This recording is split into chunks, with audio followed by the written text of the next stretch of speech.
Ibrahimi thot padyshim se çdo gjë është në Kur'an, që është në Kur'an pra është mësim dhe e lejuar.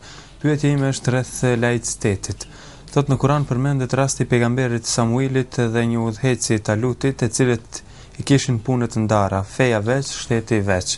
A mundet që laiciteti bashkëkohor ta lidhim me këtë ngjarje në Kur'an, sepse Samuili ishte pejgamber ndërsa Taluti ishte mbret apo udhëheqës ushtarak dhe për këtë nuk kishin ndonjë problem. Samuili Hoxh, Taluti president me terminologjinë bashkëkohore. Kjo qasje si i bëhet kësaj ngjarje nga ana këtij shikuesi nuk është domosdoshmë qasje e drejtë, megjithëse është domosdoshmë brenda formës se si e ka kuptuar ngjarjen e cila përcillet në kohën e do thotë Benu Israelve pas Musait alayhis salam.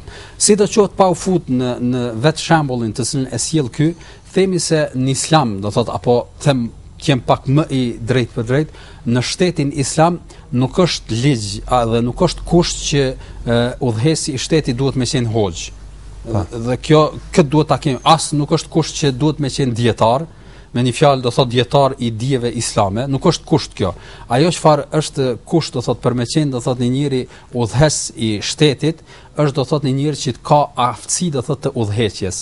Dhe kuptohet në atë çfarë është e domosdoshme është që ky person i cili mund të jetë ndoshta po them kushtimisht të ndonjë profesioni tjetër, mund të jetë ushtarak, mund të jetë profesion mjek apo diçka tjetër, pavarësisht kësaj, po ty përmbahet do thot ligjeve islame dhe do thot mësimit apo dispozitave islame në udhëheqjen e shtetit.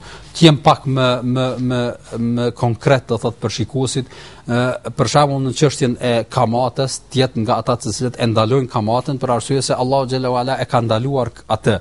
Nëse bëhet fjalë për çështjen e prostitucionit dhe gjërave do thotë të kalimeve të natyrës do thotë të kësaj natyre duhet të përmbahet ligjeve islame ashtu siç janë parapara e kështu me radhë. Pra e domosdoshme në një shtet islam është që të punohet sipas ligjit të Allahut, e jo që udhëheqësi të jetë do thotë hoxh apo të jetë dietar i fesë e kështu me radhë. Prandaj duke pasur parasysh këtë dhe neve dim në historinë islame mund të jetë udhëheqës do thotë një person i cili nuk është do thotë do thotë profesionalizuar do thotë në fushat islame, mirë po në aspektin e zbatimit të ligjeve islame nuk ka dyshim që shërbehet me dietar dhe hoxhallar të cilët